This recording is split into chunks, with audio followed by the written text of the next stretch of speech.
అందరికీ నమస్కారం. నా పేరు కమతం అశోక్, మాల మహానాడు నగరాధ్యక్షుడిని.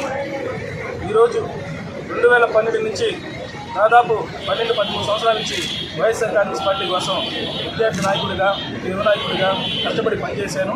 అదేవిధంగా 2014లో జగన్మోహన్ రెడ్డి గారు ప్రతిపక్ష నాయకుడిగా ఉన్నప్పుడు ఎన్నో పోరాటాలు, ఉద్యమాలు చేసి అనేక కేసులు కూడా నా మీద పెట్టడం జరిగింది. అయినా కానీ పార్టీని వెళ్ళలేదు. 2019లో దేవుడి దయ వల్ల జగన్మోహన్ రెడ్డిని సీఎం చేసుకున్నాం అనుకున్నాం. కాకపోతే జగన్మోహన్ రెడ్డి గారు దళితులంతా నా మేనమావులు, దళితులు నా కుటుంబ సభ్యులు అని చెప్పడమే కానీ దళితులు చేసిందేం లేదు.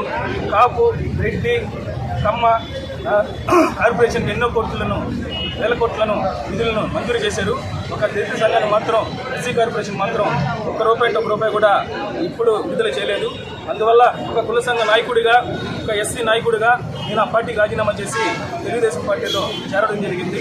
అదేవిధంగా ఇంకా దళితులందరూ కూడా కలిసి ముందుకొచ్చి, కుల సంఘ నాయకులందరూ ముందుకొచ్చి చంద్రబాబు నాయుడు గారిని సీఎం చేసుకొని మన ఎస్సీ యొక్క కులాన్ని కానీ అభివృద్ధి చేసుకునే విధంగా ముందుకు పోవాలని చెప్పేసి అందరికీ మనం చేస్తున్నాం. అంకయ్య వారి మిత్రబృందం అంతా కూడా పెద్ద ఎత్తున యువత తెలుగుదేశం పార్టీలో చేరడం జరిగింది. ఇప్పుడు మాల మహానాడు నగర అధ్యక్షుడు, వైఎస్ఆర్ కాంగ్రెస్ పార్టీ నెల్లూరు రూరల్ నియోజకవర్గ ముఖ్య యువనేత, వైఎస్ఆర్ కాంగ్రెస్ పార్టీ పెట్టక ముందు నుంచి ఆనాడు జగన్ గారి ఓదార్పు యాత్ర దగ్గర నుంచి వైఎస్ఆర్ కాంగ్రెస్ పార్టీ కోసం పనిచేసినటువంటి కమతం అశోక్. నేను వైఎస్ఆర్ కాంగ్రెస్ పార్టీకి దూరంగా జరిగినా వారు మాత్రం ఈనాటి దాకా వైఎస్ఆర్ కాంగ్రెస్ పార్టీలో కొనసాగారు.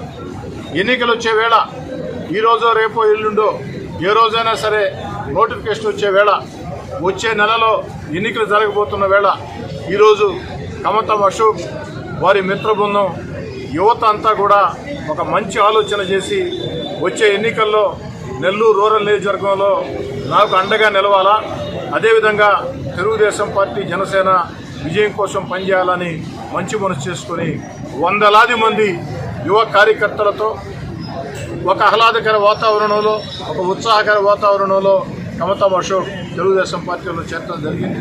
మనస్ఫూర్తిగా నిండు మనసుతో వారిని తెలుగుదేశం పార్టీలోకి ఆహ్వానిస్తూ ఉన్నారు. కమతం అశోక్ నా కుటుంబ సభ్యులు లాంటి వాడు. వైఎస్ఆర్ కాంగ్రెస్ పార్టీ దూరంగా జరిగిన తర్వాత తాను మాత్రం వైఎస్ఆర్ కాంగ్రెస్ పార్టీలోనే ఉన్నాడు. ఈనాడు ఎన్నికల వేళ మంచి మనసు చేసుకొని వచ్చిన దానికి తమ్ముడు కమతం అశోక్ని, వారి మిత్ర బృందాన్ని అందరినీ కూడా పేరు పేరున అభినందిస్తూ ఈనాడు వారు తెలుగుదేశం పార్టీలో చేరుతున్న సందర్భంగా సాధారణంగా ఆహ్వానిస్తూ, ఇంకా కూడా రూరల్ నియోజకవర్గంలో భారీ చేరికలు ఉండబోతున్నాయి. రేపు కూడా చేరిక ఉంది. రాబోయే వారం రోజులు కూడా నిరంతరం అనేక ప్రాంతాలకి చెందినటువంటి వైఎస్ఆర్ కాంగ్రెస్ పార్టీ కీలక నేతలు తెలుగుదేశం పార్టీలోకి చేరుతూ ఉన్నారు. వారందరినీ కూడా పార్టీలోకి ఆహ్వానిస్తూ ఉన్నాం. ఎన్నికల వేళ ఈ యొక్క చేరికలు ఇప్పటికే బలంగా ఉన్నటువంటి నెల్లూరు రూరల్ నియోజకవర్గ తెలుగుదేశం పార్టీ, జనసేన నెల్లూరు రూరల్ నియోజకవర్గంలో అత్యంత బలంగా ఉన్నాయి. ఈ బలంకు తోడు వీరందరి చేరికలు మరింత బలోపేతం చేస్తాయి. ఒక చరిత్ర సృష్టించే మెజార్టీతో భారీ మెజార్టీతో, చరిత్ర చూడని భారీ మెజార్టీతో నెల్లూరు రూరల్ నియోజకవర్గంలో తెలుగుదేశం పార్టీ జనసేన ఘన విజయం సాధించబోతుంది అని అందరూ కూడా మనవి చేస్తూ మనస్ఫూర్తిగా అశోక్ని వారి మిత్ర బృందాన్ని